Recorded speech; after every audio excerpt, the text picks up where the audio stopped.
Welcome back to my channel. ಇವತ್ತಿನ ವಿಡಿಯೋದಲ್ಲಿ ಒಂದು ಒಳ್ಳೆ ರಸಮ್ ರೆಸಿಪಿ ತೋರಿಸ್ಕೊಡ್ತೀನಿ. ತುಂಬ ಟೇಸ್ಟಿಯಾಗುತ್ತೆ. ಇದೇ ರೀತಿ ಫಾಲೋ ಮಾಡಿ ಈ ವಿಡಿಯೋ ಎಂಡ್ ತನಕ ನೋಡಿ. ತುಂಬ ಟೇಸ್ಟಿಯಾಗಿರೋವಂಥ ಒಂದು ರಸಮ್ನ ನೀವು ಮಾಡ್ಕೋಬೋದು. ನೋಡೋಣ ಬನ್ನಿ ಯಾವ ರೀತಿ ಮಾಡೋದು ಅಂತ. ಅದಕ್ಕೂ ಮುಂಚೆ ನನ್ನ ಚಾನಲ್ಗೆ ಹೊಸ ವ್ಯೂವರ್ಸ್ ಆಗಿದ್ದರೆ ಚಾನಲ್ನ ಸಬ್ಸ್ಕ್ರೈಬ್ ಮಾಡ್ಕೊಳ್ಳಿ. ಹಾಗೆಯೇ ಈ ವಿಡಿಯೋ ಇಷ್ಟ ಆದರೆ ಲೈಕ್ ಮಾಡೋದನ್ನು ಮರಿಬೇಡಿ. ಸೊ ಎಲ್ಲರೂ ಕೂಡ ಇಷ್ಟಪಡ್ತಾರೆ, ಇದು 100%.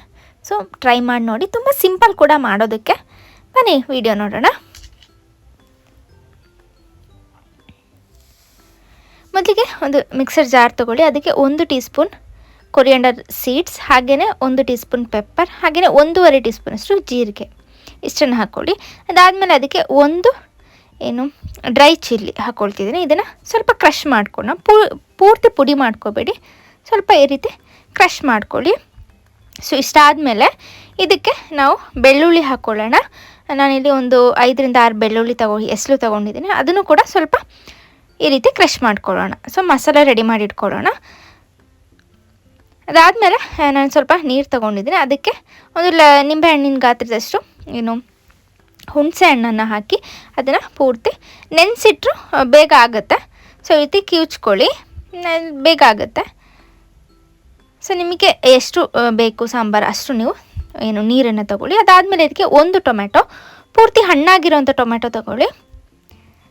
ಅದಾದಮೇಲೆ ಇದಕ್ಕೆ ಸ್ವಲ್ಪ ಕರಿಬೇವಿನ ಸೊಪ್ಪು, ಒಂದು 5ರಿಂದ 6 ಎಲೆಯಷ್ಟು ಕರಿಬೇವಿನ ಸೊಪ್ಪು, ಹಾಗೆಯೇ ಸ್ವಲ್ಪ ಕೊತ್ತಂಬರಿ ಸೊಪ್ಪು, ಇಷ್ಟನ್ನು ಹಾಕಿ ನಾವು ಇದನ್ನು ಚೆನ್ನಾಗಿ ಕಿವುಚ್ಕೋಬೇಕು. ಈ ಟೊಮ್ಯಾಟೊ ಹಾಗೆಯೇ ಕೊತ್ತಂಬರಿ ಸೊಪ್ಪು ಎಲ್ಲ ಚೆನ್ನಾಗಿ ಕಿವುಚ್ಕೊಂಡ್ರೆ ಅದರ ಒಂದು ಫ್ಲೇವರ್ ಏನಿದೆ ಅದು ಚೆನ್ನಾಗಿ ಸಿಗುತ್ತೆ ನಮಗೆ. ಸೊ ಇದೇ ರೀತಿ ಕೈಯಲ್ಲೇ ಈ ರೀತಿ ಸ್ಕ್ವೀಸ್ ಮಾಡಿಕೊಳ್ಳಿ, ಅಂದರೆ ಕಿವುಚ್ಕೊಳ್ಳಿ. ಸೊ ಆದಷ್ಟು ನಿಮಗೆ ಎಷ್ಟಾಗುತ್ತೆ ಅಷ್ಟು ನೀವು ಈ ರೀತಿ ಮಾಡ್ಕೊಳ್ಳಿ. ಅದಾದಮೇಲೆ ಎಷ್ಟು ನೀರು ಬೇಕೋ ಅಷ್ಟು ನೀವು ಹಾಕ್ಕೋಬೇಕು. ನಾನಿಲ್ಲಿ ಒಂದು ಗ್ಲಾಸಷ್ಟು ಎಕ್ಸ್ಟ್ರಾ ಹಾಕ್ಕೊಂಡಿದ್ದೀನಿ. ಅದಾದಮೇಲೆ ಇದಕ್ಕೆ ಟೇಸ್ಟಿಗೆ ನೋಡಿಕೊಂಡು ಎಷ್ಟು ಉಪ್ಪು ಬೇಕಾದರೆ ಉಪ್ಪನ್ನು ಹಾಕ್ಕೊಳ್ಳಿ. ಸೊ ಇದನ್ನು ಈ ರೀತಿ ರೆಡಿ ಮಾಡಿ ಇಟ್ಕೊಳ್ಳಿ. ಅದಾದಮೇಲೆ ಇದಕ್ಕೆ ಒಗ್ಗರಣೆ ಕೊಡೋಣ. ಸೊ ಒಗ್ಗರಣೆಗೆ ನಾನಿಲ್ಲಿ ಒಂದು 2 ಟೀ ಸ್ಪೂನಷ್ಟು ಆಯಿಲನ್ನು ಹಾಕ್ಕೊಳ್ತೀನಿ. ಆಯಿಲ್ ಹಾಕಿದ್ಮೇಲೆ ಇದಕ್ಕೆ ಸ್ವಲ್ಪ ಸಾಸಿವೆ, 1 ಟೀ ಸ್ಪೂನಷ್ಟು ಸಾಸಿವೆ ಹಾಕ್ಕೊಳ್ಳಿ. ಅದಾದಮೇಲೆ ಇದಕ್ಕೆ ಒಂದು 2 ಡ್ರೈ ಚಿಲ್ಲಿ, ಹಾಗೆಯೇ 1 ಹಸಿರು ಮೆಣಸಿನ್ಕಾಯಿ, ನಿಮಗೆ ಖಾರ ನೋಡ್ಕೊಂಡು ಹಾಕ್ಕೊಳ್ಳಿ. ಅದಾದಮೇಲೆ ಇದಕ್ಕೆ ಸ್ವಲ್ಪ ಕರಿಬೇವಿನ ಸೊಪ್ಪು, ಇಷ್ಟನ್ನು ಹಾಕಿ ಸ್ವಲ್ಪ ಫ್ರೈ ಮಾಡ್ಕೊಳ್ಳಿ. ಸೊ ಆಯಿಲಲ್ಲಿ ಫ್ರೈ ಆಗಲಿ. ಅದಾದಮೇಲೆ ಇದಕ್ಕೆ ನಾವು ರುಬ್ಬಿಟ್ಕೊಂಡಿದ್ವಲ್ಲ ಮಸಾಲೆನ ಹಾಕ್ಕೊಳ್ಳೋಣ. ಇದು ಹಾಕಿದ್ಮೇಲೆ ಅಷ್ಟೇ, ನೀವು ಜಾಸ್ತಿ ಫ್ರೈ ಮಾಡೋದಕ್ಕೆ ಹೋಗ್ಬೇಡಿ. ಒಂದು 10 ಸೆಕೆಂಡ್ಸ್ ನೀವು ಈ ರೀತಿ ಕೈ ಆಡಿಸ್ಕೊಂಡ್ರೆ ಸಾಕು. ಸೊ ಈ ರೀತಿ ಸ್ವಲ್ಪ ಫ್ರೈ ಮಾಡ್ಕೊಳ್ಳಿ ಸಾಕು, ಜಾಸ್ತಿ ಫ್ರೈ ಮಾಡೋದಕ್ಕೆ ಹೋಗಬೇಡಿ. ಸೊ ನಾನು ಹೇಳೋ ಮೆಥಡ್ನ ಫಾಲೋ ಮಾಡಿ, ತುಂಬ ಟೇಸ್ಟಿಯಾಗುತ್ತೆ. ಸೊ ನೆಕ್ಸ್ಟ್ ಇದನ್ನು ನಾವು ನೀರನ್ನು ರೆಡಿ ಮಾಡಿ ಇಟ್ಕೊಂಡಿದ್ವಲ್ಲ ಮಸಾಲೆ ನೀರು, ಅದನ್ನು ಹಾಕ್ಕೊಳ್ಳೋಣ. ಸೊ ಇದು ಕಂಪ್ಲೀಟಾಗಿ ಹಾಕೋಬಿಡಿ. ಸೊ ನೋಡೋದಕ್ಕೆ ತುಂಬ ಸಿಂಪಲಾಗಿ ಕಾಣ್ಬೋದು, ಬಟ್ ಟೇಸ್ಟ್ ತುಂಬ ಟೇಸ್ಟಿಯಾಗಿರುತ್ತೆ. ಸೊ ನೀವು ಟ್ರೈ ಮಾಡಲೇಬೇಕು. ಅದಾದಮೇಲೆ ಮೇಲೆ ಸ್ವಲ್ಪ ಕೊತ್ತಂಬರಿ ಸೊಪ್ಪು, ಅದಾದಮೇಲೆ ಮೇಲೆ ಒಂದು ಅರ್ಧ ಟೀ ಸ್ಪೂನಷ್ಟು ಅರಿಶಿನ ಪುಡಿನ ಹಾಕ್ಕೊಳ್ಳಿ. ಹಾಕಿದ್ದನ್ನು ಮಿಕ್ಸ್ ಮಾಡಿ ಲೋ ಸ್ಪೀಡಲ್ಲಿಟ್ಟು ನೀವು ಇದನ್ನು ಕುದಿಸ್ಕೋಬೇಕು. ಯಾಕಂದರೆ ನಮಗೆ ಸ್ವಲ್ಪ ಹಸಿ ಹಾಕಿರೋದ್ರಿಂದ ಅದು ಚೆನ್ನಾಗಿ ನೀರಲ್ಲಿ ಕುದಿಬೇಕು, ಬೇಯಬೇಕು. ಸೊ ಹಾಗಾಗಿ ಲೋ ಫ್ಲೇಮಲ್ಲಿಟ್ಟು ನೀವು ಚೆನ್ನಾಗಿ ಕುದಿಸ್ಕೊಳ್ಳಿ.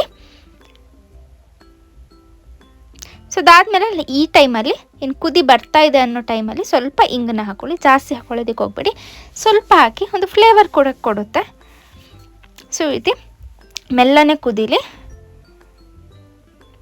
ಸೊ ಸಾಲ್ಟ್ ಬೇಕು ಅಂದರೆ ನೀವು ಹಾಕೋಬೋದು, ಆವಾಗಲೇ ಹಾಕಿದ್ದೆ ನಾನು. ಸೊ ಸಾಕು. ಸೊ ಈ ರೀತಿ ಚೆನ್ನಾಗಿ ಕುದೀಲಿ, ಒಂದು 3ರಿಂದ 4 ನಿಮಿಷನೇ ಕುದೀಲಿ.